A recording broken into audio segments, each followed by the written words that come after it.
an old again? one. There's new ones. Well, this is relatively new. Oh.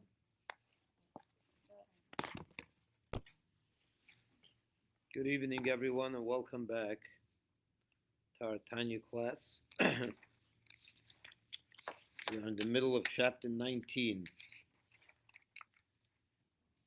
on page 79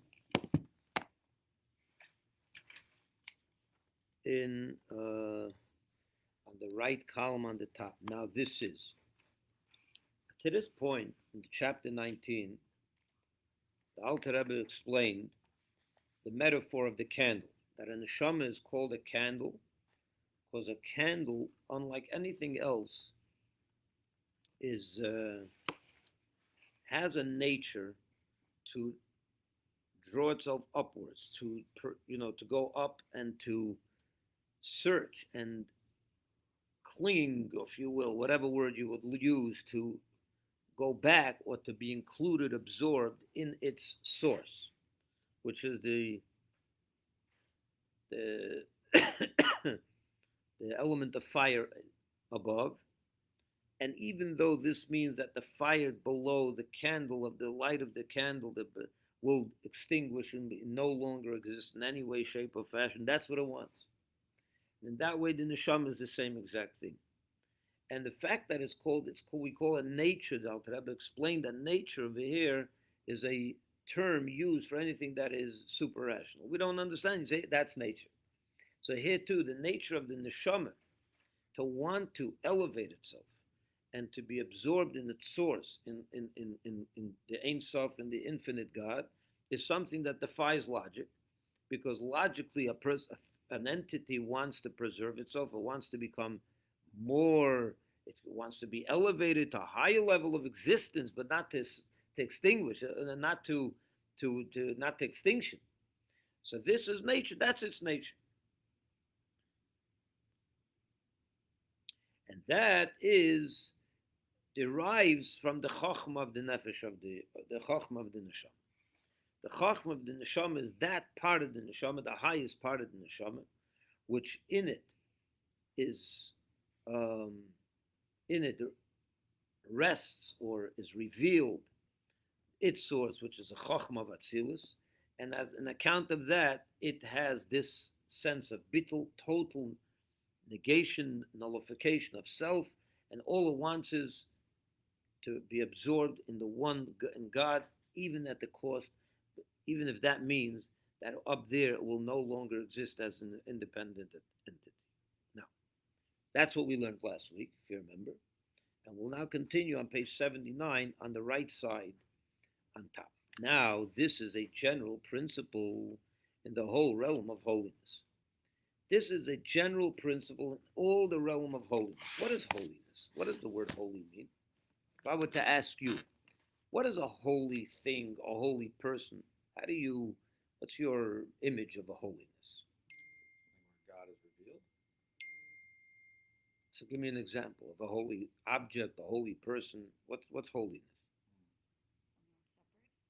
Oh, something that's separate. Very good. How did you get to that? No, I ran out of remembered. That idea of How'd you holiness, get there? correct. Learning what? Did he explain it? He He explained it, yeah. Right. Holiness means separation from the physical. Separation. That's why we see people who are refined and they live spiritual lives as holy, because they're separate from the mundane physical world. What is the ultimate separate existence? Hashem. He's totally separate from this world. No matter how holy you'll be, you can't totally be separate from the physical world. You can be holy and be totally involved, but something physical you are. You have a body. You're not totally separate. What is totally separate? Hashem. Hashem is totally removed from this physical world in the sense that it is above it completely. It's not limited by it totally. It's removed. It's totally above it. That doesn't mean he's not here. Hashem is present everywhere. But in the sense that it's not affected by it, it's not part of it, it is above it.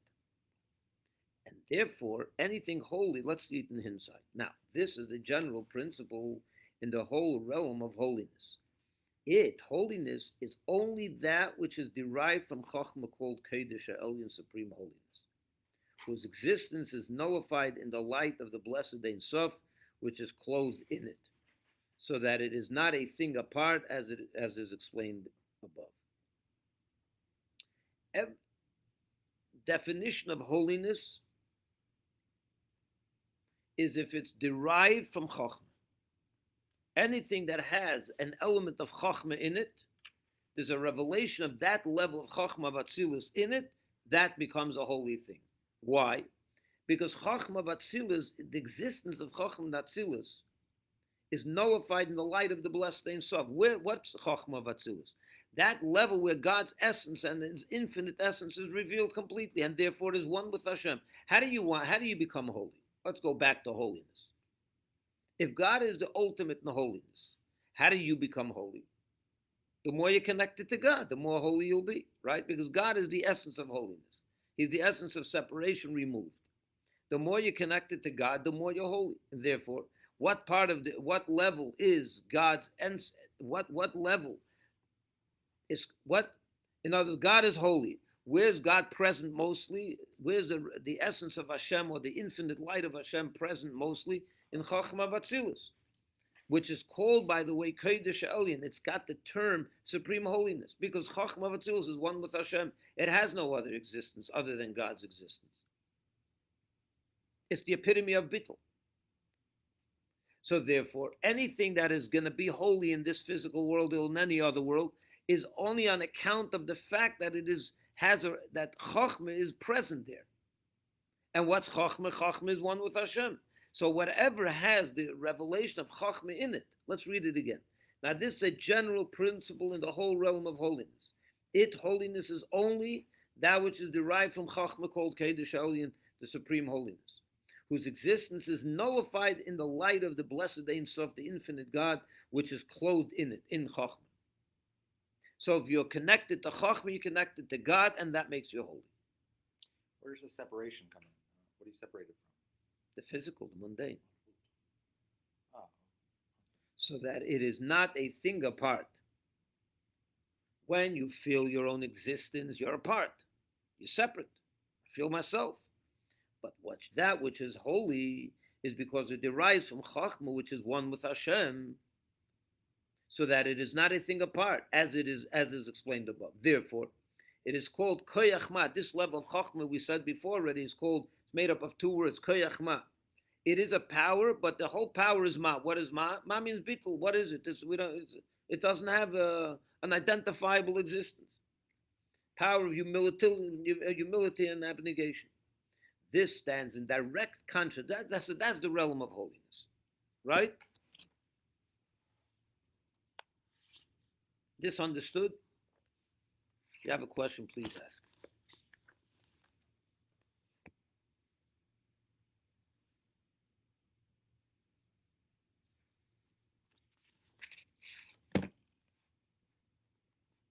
It's very important that you understand this topic, this idea of Chachma and holiness. So what's a holy thing? An object that can be holy, a person that can be holy, right? So tzaddik is holy. Why is he holy? Because he has bittul, because he's connected to God. What's pshat? He's connected to God. How do you connect to God? The more you're connected to God. In other words, Hashem is the ultimate separate, the ultimate in holiness. So the more you're connected to God, the more holy you'll be. What's the, if you want, that level that is the epitome of this idea? Chachma Vatzilus. Anything that comes from there that has a revelation that's connected to Chachma Vatzilus is going to have holy. Is going to be holy. And we're connected to Chachma Vatzilus. You have your neshama. Your neshama has a level of Chachma of your neshama, which gives you a connection to that level. Now, that doesn't mean, we'll see later in the chapter, you can still be a very, very gross, coarse person. And in fact, you can be a wicked person. And therefore, you're not going to be holy. Let's not run ahead of ourselves. Let's take this step by step. So the realm of holiness is that which is connected to God through Chachma Vatzilus. Okay? That's the level where the essence of God is present. And that's because Chochmah Atzilus has no interest of, it doesn't have a sense, a feeling of self. Its whole entire existence, its whole entire power is it is its bittul to Hashem. It's total negation and oneness with Hashem. That's what Chochmah is. That's the unique character of Chochmah. Now we have Chochmah in our nefesh, in our soul, which we'll get to in a minute. So he says, he continues, this stands in direct contrast to the so-called Klippa and Sitra Achim. Klippa and Sitra Achim is not the holy side, the other side, the unholy. It's the very opposite, wherefrom are derived the souls of the Gentiles who work for themselves alone, demanding give, and feed me, in order to become independent beings and entities, as mentioned above, in direct contrast to the category of Chochmah. What he's saying over here is, we learned in chapter 1, if you remember. We learned in chapter 1 that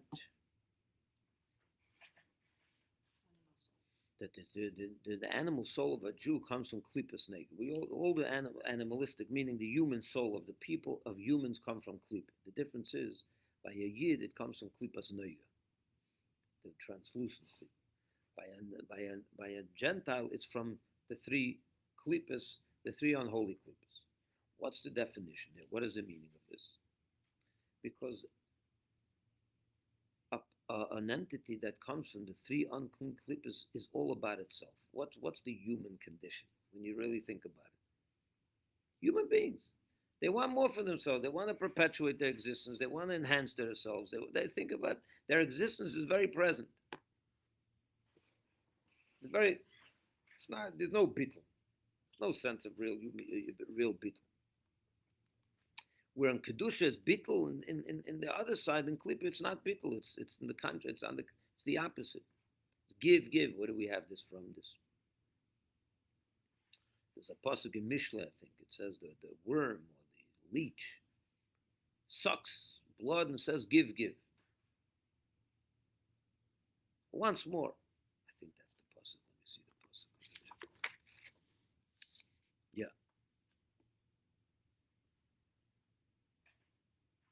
It doesn't give, it only takes. That's a leech. A leech sucks off someone else's blood. It just sucks. It wants. It's all about itself, basically. Now you can have human leeches. That's all they want. Esav. What was the story with Esav? He came home he was hungry, right? After he came home from hunting, and his brother Yaakov was making a dish, soup, or whatever it was. And Esav said, the Rashi tells us, he said, I'm going to open my mouth, pour the soup into my mouth, I'm hungry. He wasn't even interested in taking a spoon and feeding himself. You give it to me. He wants as much as possible for itself and in the easiest way. He doesn't want to work for it. That's the epitome of Klippa. It's all me. It's the opposite of Kedusha. Let's read it again.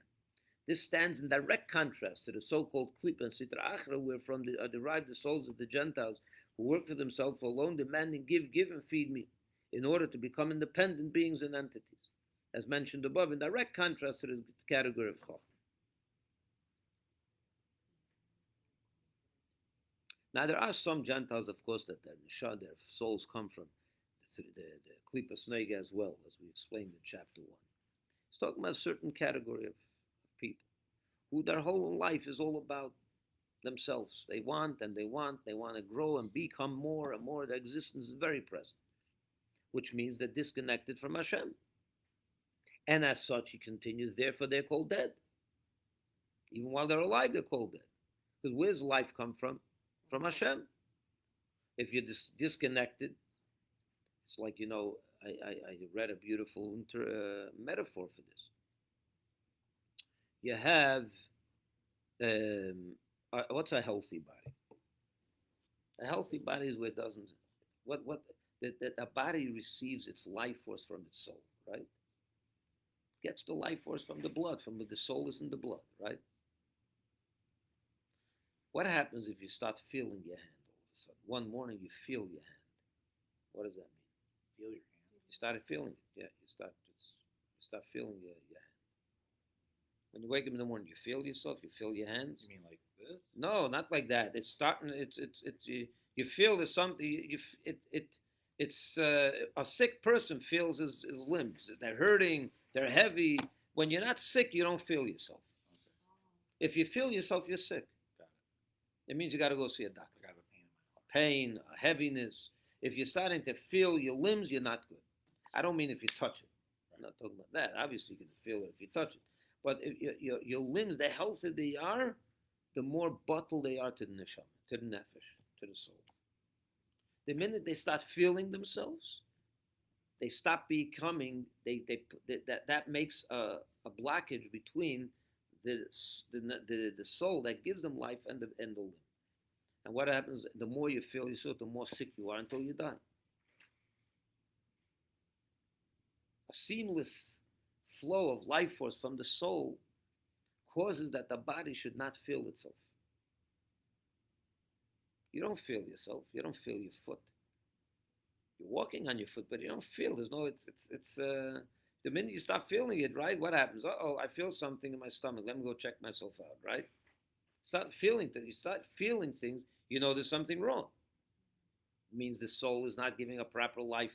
There's not a good proper life flow coming from your soul. That's death. That's the beginning of death. So you can get healed.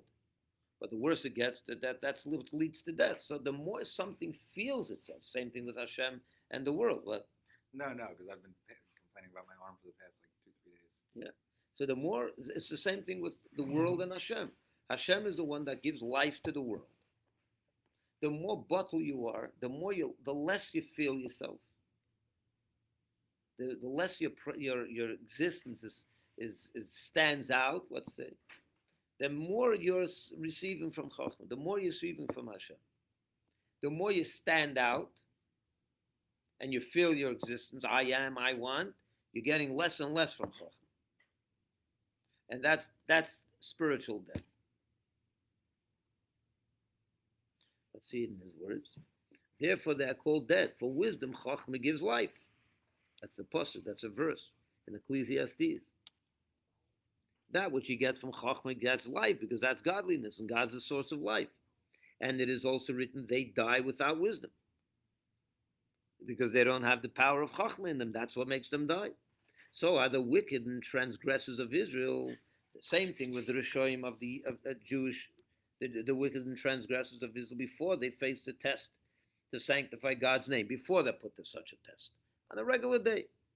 So they're also called dead.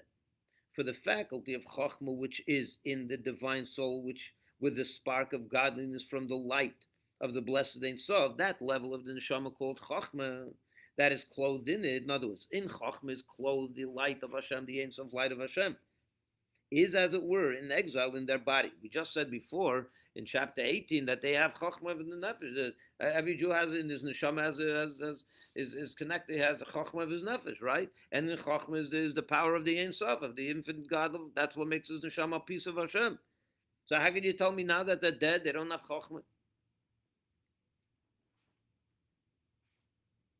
Because he says, for the faculty of Chachma, which is in the divine soul, with a spark of godliness from the light of the blessed stuff, which is in the Chachma, which is clothed in it, is, as it were, and so it's all clothed in the body, right?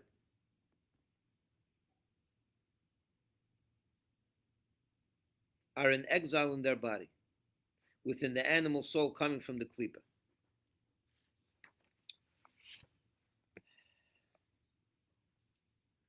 The Rishoyim are not totally in control of themselves. Rishoyim, I mean the sinners of Israel.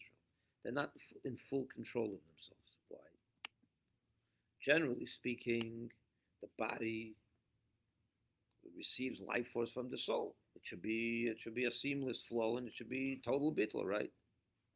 The problem is that they also have the nefesh habahamis. They also have the human soul, and sometimes the human soul takes control of their body, which is what happens by the sinners. They allow their animalistic soul or their human soul, which is very much egotistical and it feels sense of self, and it's not bittul. That takes control of the body. And what happens? Then where's the nefesh, the soul, the soul with the chokhmah, with the ein sof, with the spark of godliness that's in the chokhmah, which is now enclosed in the body, goes into exile. It becomes completely concealed. So it's there, but it's totally concealed. You understand? That's what he's going to say now. For the faculty of chokhmah, which is in the divine soul, with a spark of godliness from the light of the blessed Ein Sof that is clothed in it, as it were, in exile in their body, within the animal soul coming from the klipa, because the animal soul took control of the body when it sins, right? So that comes from the klipa. So the neshama is now in exile in the klipa. Within the animal soul coming from the klipa in the left side of the heart, where we say is the animal soul in the left side of the heart. We learned that in chapter 9, which reigns and holds sway over their body in accordance with the esoteric doctrine of the exile of the Shekhinah, as mentioned earlier. Sometimes the Shekhinah is in exile, and the Shekhinah is in exile when the Shekhinah is the divine presence. The divine presence, which is the spark of it, is in the chokhmah of every single Jew. The chokhmah is his nefesh, and it's in every single Jewish body. The problem is that the Jewish body is now taken captive. What happens if you're kidnapped? You can't express yourself. You're in exile. So the neshama is in exile. That's why it's called the hidden love. He opened up the chapter 4:19 and said that, 18, and said that every Jew has a hidden love. You don't have to create a love. It's there. It comes from the chokhmah of your nefesh. It comes from your neshama. But it's sometimes hidden. It's not hidden because it's in exile. For this reason, this love of the divine soul, whose desire and wishes to unite with God, what did we say before? That what's the theme of this love? What's the goal of this love? To unite with God, to become one with Him, even at the expense of extinction. That the soul is no longer an independent entity. Why doesn't it have it? He says, for this reason, this love of the divine soul, whose desire and wishes to unite with God, the blessed fountainhead of all life, is called hidden love. For it is hidden and veiled in the case of the transgressors of Israel in the sackcloth of the klipa. Whence there enters into them, that's when the klipa comes into them, a spirit of folly to sin. As our rabbis have said, a person does not sin unless the spirit of folly has entered him into him. So because you're captured by klipa, the klipa puts into your head foolish thoughts that you should sin, and it's okay if you sin, there's nothing terrible, and that's what happens. You sin, and the neshama goes into exile, it becomes concealed more and more and more and more until, it's sometimes not even present at all. In other words, you don't feel its presence. So most of us, sometimes we do feel the presence of the neshama. We're a mix, right? Sometimes we go bad, sometimes we fall, sometimes we do good. But there's some people that their entire life is one of ego. That's it. They're not in touch with God. Doesn't mean they don't have a godly spark in them. They have the neshama, but it's in exile. And for that reason, the transgressors are called dead. Because they're not receiving the direct life force from the neshama anymore, from Chacham. What's the cutoff? What do you mean by cutoff? I don't know. I guess, we all sin, and the more we sin, the more, isolated it is. But okay, so there are certain sins. I know what you're asking. In other words, you're asking when is it that it's where the neshama just gets totally, there's no return. Not necessarily no return, but when is it where it's like, all right, it's bad. Okay, so there are certain sins in the Torah that it says that if you do them, the neshama gets cut off. Kares, excision. I'm not talking about killed, no, I'm not talking about death penalty. I'm talking about the neshama gets spiritually cut off from its source. So when you do those sins, that's a very, very severe thing. But I think you're asking a little bit different. I think you're asking how far do you have to be where there's nothing, where it's totally concealed, right? Every person, we learned in chapter 11 when we talked about the wicked, the two levels of wicked, right? The wicked who has good and the wicked who doesn't. You always hope that you're still connected to some good in a revealed way. Most of us are, of course. I don't know that many people that are so far gone that they're totally wicked. The Rasha Barali is sinful, wicked with who's only bad. He's not no good. Hard to find such a person. But it could get very bad. And then you gotta bring it back. Do tshuva, you have to bring it back. Now he says something very interesting. Hello.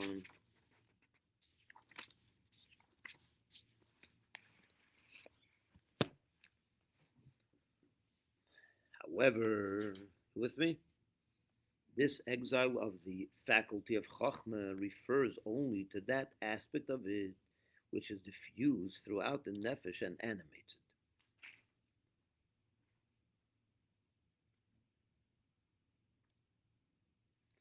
Okay, here's the question. We just said that a neshama by the sinners are in exile. Right? If they're in exile, that means they're in exile in the sense that they're not able to affect the daily conduct of these people because they're captured, so to say, they're in captivity under the forces of Klippa. So then how is it that in the earlier chapter 18, in chapter 18, the Alter Rebbe said that even sinners of Israel, and he mentioned it in chapter 19 too, are ready to give up their whole life for Hashem when it comes to a test of faith, right?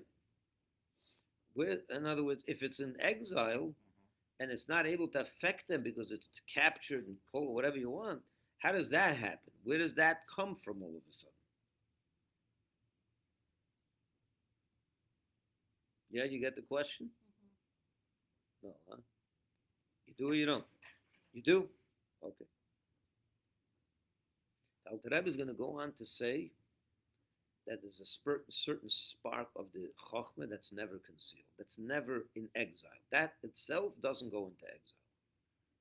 Let's read it in his words. In other words, it's never under the control of the animal soul. That's good to know. It is good to know. That's the Chokhmah of the Nefesh itself. Look what he says. There's two aspects to Chokhmah of the Nefesh. However, this exile of the faculty of Chokhmah refers only to that aspect of it which is diffused throughout the Nefesh and animates it. The whole entire Nefesh is animated by this Chokhmah, right? That's why, if you're not under the control of Klippa, this Chokhmah affects your entire body. You do mitzvahs, you put on tefillin, you continuously look to become one with Hashem through Torah and mitzvahs. So that level of the Chokhmah is diffused, is affecting every part of the neshama, the different levels of the neshama, and to your body as well, which then affects your body and your behavior, right? That's the Chokhmah that is diffused. That's what he's saying over here. This exile of the faculty of the Chokhmah refers only to that aspect of it which is diffused throughout the nefesh and animates it. So nefesh, that is, so a person who's been captured by his animalistic human soul, that part of the Chokhmah of nefesh that usually is able to diffuse itself and shine throughout the entire body, that goes into exile. How about the Chokhmah of the nefesh itself? Yet the root and core of this faculty of the divine soul, the Chokhmah of the nefesh itself, not the part that it extends from Chokhmah to the rest of the body to infuse it with the light of Chokhmah, but the Chokhmah itself. Yet the root and core of this faculty of the divine soul remains in the brain and does not clothe itself in the sackcloth of the klipa in the left part of the heart, in veritable exile, but it is, as it were, dormant in the case of the wicked. It just goes to sleep, so to say. You put it to sleep, but it's not in the captured. It's not in exile. It's not effective, but it's there. Not exercising its influence in them so long as their knowledge and understanding are preoccupied with mundane pleasures.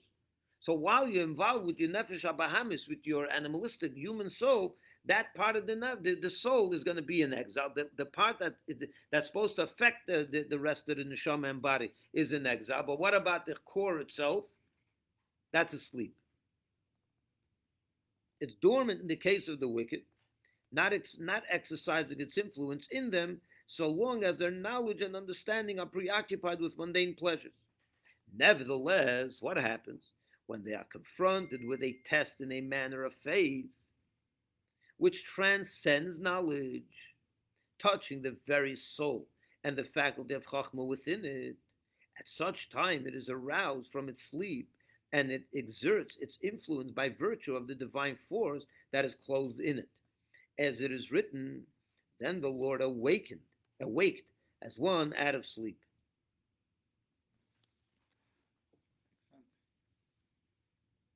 What caused the neshama, that part of the soul, to be captured?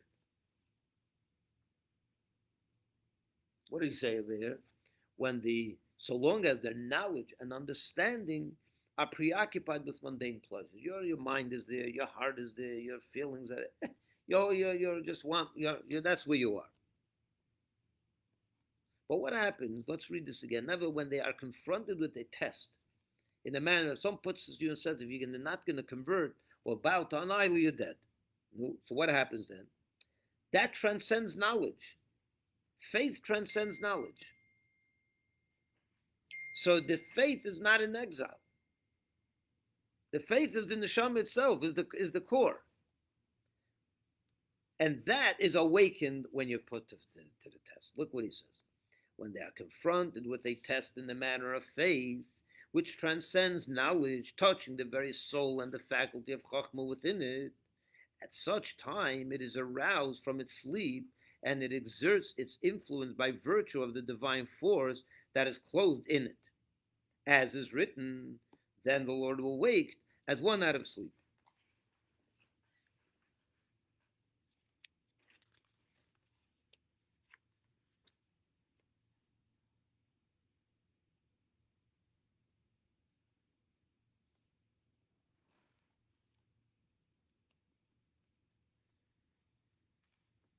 So not even him understands. In other words, like this. Let me explain. What's the difference between exile and sleep? When you say exile, there's a part of the neshama that's in exile it's under captivity by the unholy side of yourself, which is the human soul. Exile means that you're locked up. Someone puts you in prison. You could be on fire. You can't break out. You're not under you don't have control. Someone that's sleeping is not in exile. He's just dormant. Wake him up and he'll be to see what happens. When you put a Jew to the test of faith, nothing. Of course, it's going to wake up the chachma of his nefesh, because that's what's threatened. That is the part that's threatened. The very chachma of his soul. What's chachma of his soul? Where God is present. You're telling him, deny that, disconnect from it. The neshama won't let you. That part of the neshama is not in exile. That part of the neshama is sleeping. You wake it up. That gun woke it up. What happens when the chachma of the nefesh is not in exile and is up? The whole body goes nuclear in godliness. It goes nuclear.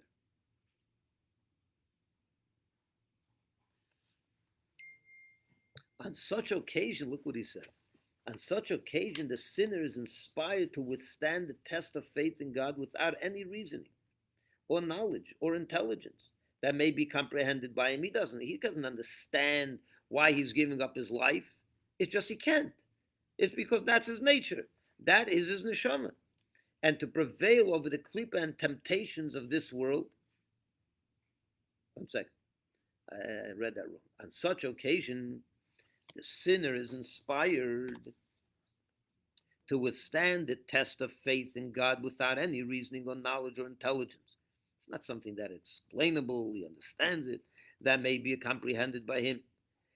And to prevail He's inspired to prevail over the klipa and temptations of this world, whether permitted or prohibited, to which he has been accustomed, even to despise them and to choose God as his portion and lot, yielding to him his soul to suffer martyrdom in order to sanctify his name.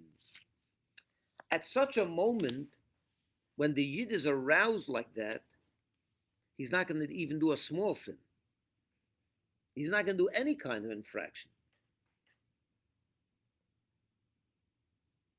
Because what happens when you wake up to the Chachma of the Nefesh, it takes out of captivity the whole entire soul. It begins to, like I said, it goes nuclear. It starts infusing and livening up your entire soul. Even that part of the soul that yesterday was in exile and was under the control of the foreign alien forces, the Klipa. Once you wake up to the Neshama, what happens when that happens? You're not capable of even to do any kind of sin. Let alone, of course, he's not going to bow to an idol, but you can argue to a Bible. I won't argue. I won't sin. I won't. What do you call it? Bow. But the infractions that I did yesterday, why shouldn't I do today? Once the chachma of your nefesh is alivened and woken up from its slumber, it takes control of your whole entire existence. For how long? That's a good question. That's a very good question. For a while. It doesn't dissipate in 2 seconds. But you can get used to going back. When the threat is over, calms down, it can go back to sleep. It could happen, yeah.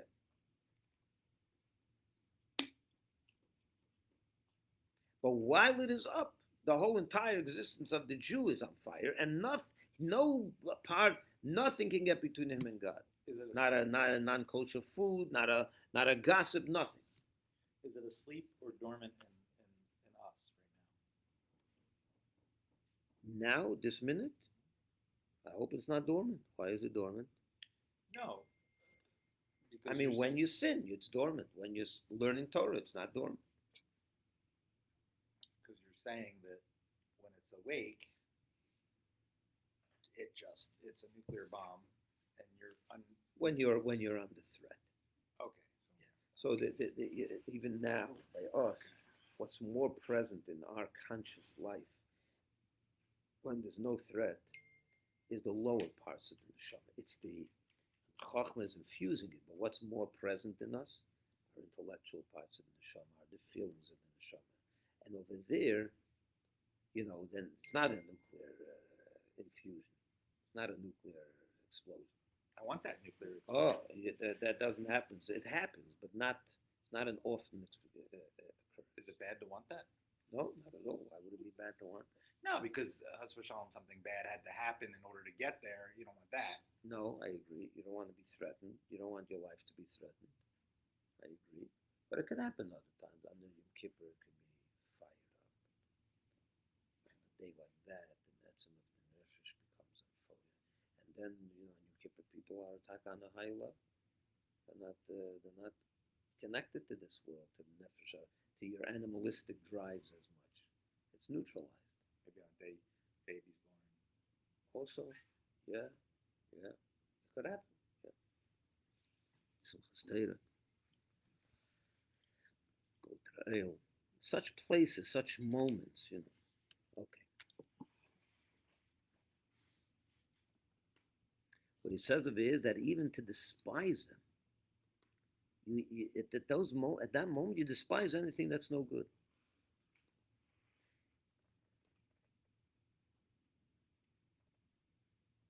To which he had been accustomed even to despise them and to choose God as his portion and lot, yielding to him his soul to suffer martyrdom in order to sanctify his name. For even though the Klipa had prevailed over him all his life, and he was impotent against them because he was captured in their forces, right? Because he was we're on the right column on 81. No, I have that. I'm just thinking where. So on about 10 lines from the top. 11 lines. Martyrdom. Okay. Yeah. So the next line, 4. For even though the Klipa had prevailed over the sinner, over him all his life, and he was impotent against them. Why was he impotent? Because he was under their captivity. They weren't just asleep. It was captured. As the rabbis have said that the wicked are under the control of their heart, yet when he faces a test challenging his faith in the one God, when he faces a test challenging his faith in the one God, a faith which has its roots in the uppermost heights of holiness, namely the faculty of Chokhmah, of the divine soul, in which is clothed the light of the blessed Ein Sof, then all the klippas are made null and void. That's what happens. It's all made null and void, and they vanish as though they had never been in the presence of the Lord. So it is written, all the nations are nothing before him. The nations being a metaphor for klippa. So they once before him, they're all none. They're all null. And for lo thine enemies, O God, for lo thine enemies shall perish. Pasuk in Tehillim, right? And the workers of iniquity shall be scattered. No, it's in Isaiah. No, Psalm. In Psalm, yeah.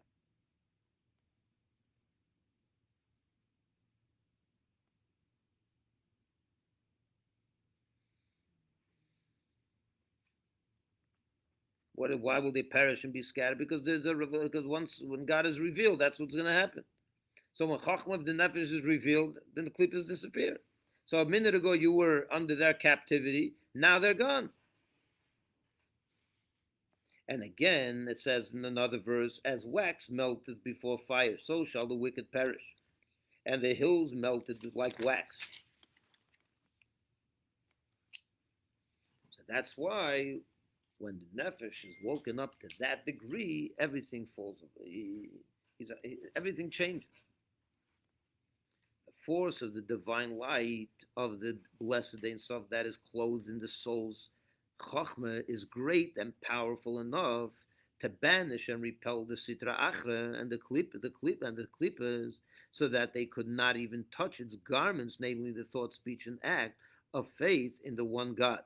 But he's saying like this. When your Chokhmah of your Nefesh is on fire,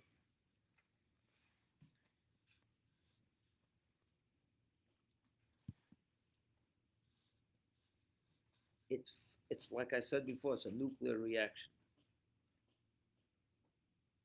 What happens? You're incapable of even where is it? The force of the divine light of the blessed Ein Sof that is clothed in the soul's Chokhmah is great and powerful enough to banish and repel the Sitra Achra and the klippas, so that they listen to these words, so that they could not even touch its garments, the garments of the soul, your thought, speech, and action. Namely, the thought, speech, and act of faith in the one God. You know, imagine someone comes to you and says, I'm putting a gun to your head. If you don't bow to an idol, you don't accept upon yourself this deity. Absolutely not. Your Chokhmah of your Nefesh is now on fire, right? Now, you can enter a thought, you know what I'll do? Instead, in order to save myself, I'll just bow even though I don't really believe in it. It's an external gesture. It means nothing. It doesn't reflect my faith. I didn't lose faith in God. You're forcing me to do it. I have no choice. I'm going to do it. You won't do that even. Why? Because when the Chokhmah of the Nefesh is on fire, it doesn't allow the klippa to even get into its garments. The entire soul with its garments are taken over by Chokhmah Nefesh. So even an external, meaningless, what you would call meaningless act, he won't let happen.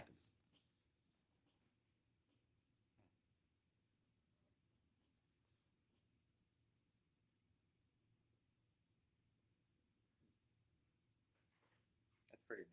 So that they could not even touch the garments of the neshama, namely the thought, speech, and act of faith in the one God. It can't even touch the garments of faith, which are the actions or the speech. Say that you accepted upon yourself, an idol. Just say it. You don't have to mean it. No, he won't do it at the cost of life, because no part of him can be touched. Once Chokhmah Nefesh is on fire, nothing can get in the way of it, not even his garments. In other words, it enables one to withstand a test of self-sacrifice to the extent of even refusing to do some single act that is contrary to the faith in the one God, such as, for example, to bow to an idol even without acknowledging it in his heart at all, or to utter any false notion, heaven forbid, regarding the unity of God, be it merely by way of rendering lip service only. He won't even do that. While his heart remains perfect in the belief of God, he won't even say it as an external thing. This is called fear. Over here, the Alter Rebbe is going to answer one of the questions that he asked in the beginning of chapter 18. He asked, how is fear included in this hidden love? Right? You remember? Let's go back. Take a look at page 75.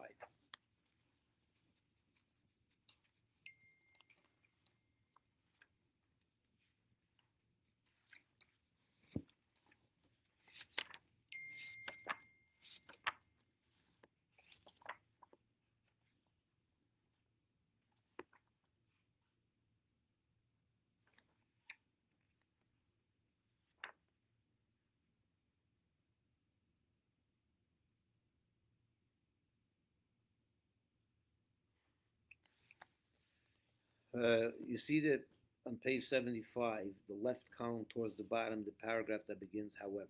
You see it? However, we must first of all, he says 4 questions. First of all, preface a clear and precise explanation of the origin essence of this love. How the origin and essence, number 1, we need to understand. We explained that in chapter 18. There is how it became our inheritance, and how awe is also incorporated in it. Because we said before that this love, we said that it's the pasuk in what we this whole Tanya is based on the verse in Deuteronomy. Moshe says to the Jews, the matter is of loving Hashem and fearing Hashem and all that is near to you. And now he's going to explain that it's near to you because you already have this love. So the question is, I can understand why I would love Hashem based on this love. But how is fear of heaven included in this love? And that's what Moshe is saying. You also have it's near to you to fear heaven.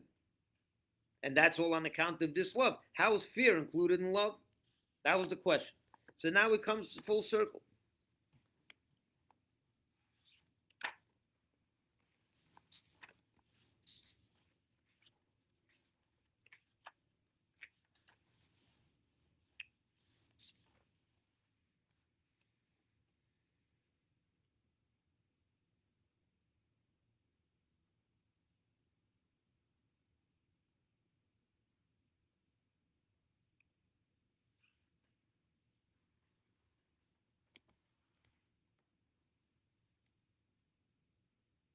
Okay, back to what page are we? 83. Page 83. This is called fear that is contained in love. The natural love of the divine soul that is found in all Jews, the intrinsic desire and will of which is to be attached to its origin and source in the light of the blessed Ein Sof.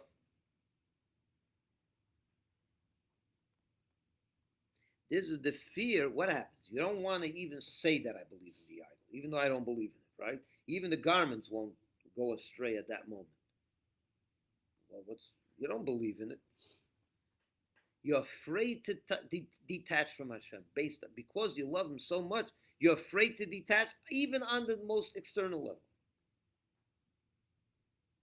That's the meaning of the fear. There's a fear included in this. So because you love, yes, you have a fear to detach from the subject of your love. And that's expressed over here. That you won't even do something that looks like you're detaching from Hashem, even though you're not really. But because it appears that way, I'm saying it. With my mouth, I'm saying something that's against my belief in Hashem, I won't do it. I'm afraid to do anything that may get in the way of me and Hashem.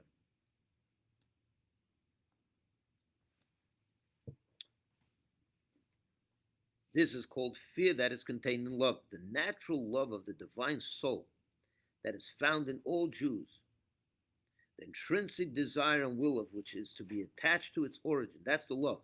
And so to be attached to its origin and source in the light of the blessed Ein Sof. From that love comes a fear. to do anything that may interfere with that. For by virtue of this love and this desire to be one with Hashem, it instinctively recoils in fear and dread from touching even the fringe of the impurity of idolatry. Heaven forbid, which denies the faith in one God, even where such contact involves only its outer garments, namely speech and act, without any faith whatever in their heart. A Yid is incapable of doing it because that's the fear. He has such a love for Hashem that he fears to tamper with it at all. Nothing. I can't do anything to get in the way.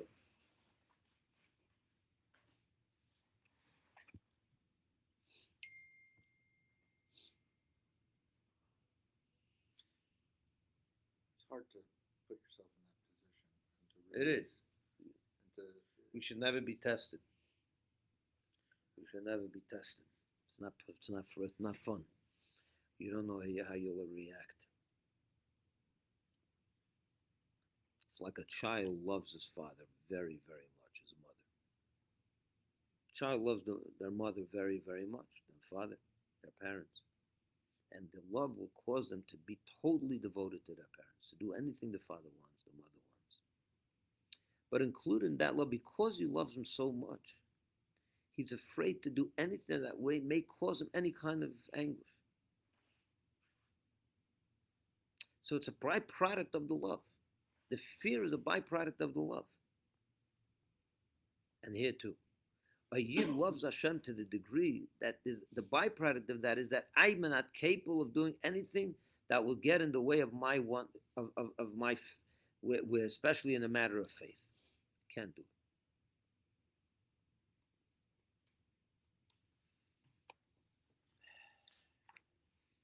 That concludes chapter 19. You have any questions? So the fear is a consequence of the law. Yeah, it's included in the love. Yeah. So you need first you need law. We have it. You can. We have it. The Rebbe is going to go on to now explain how a Yid can access that love with any kind of mitzvah, not only when you put the test, when you're threatened in the matter of faith. That's the next 4 chapters. And for that, he's going to go into a whole explanation of the oneness of Hashem, a fascinating discussion. You'll love it. Starting with chapter 20. Thank you for watching. Thank you for coming. And we'll probably give a little synopsis.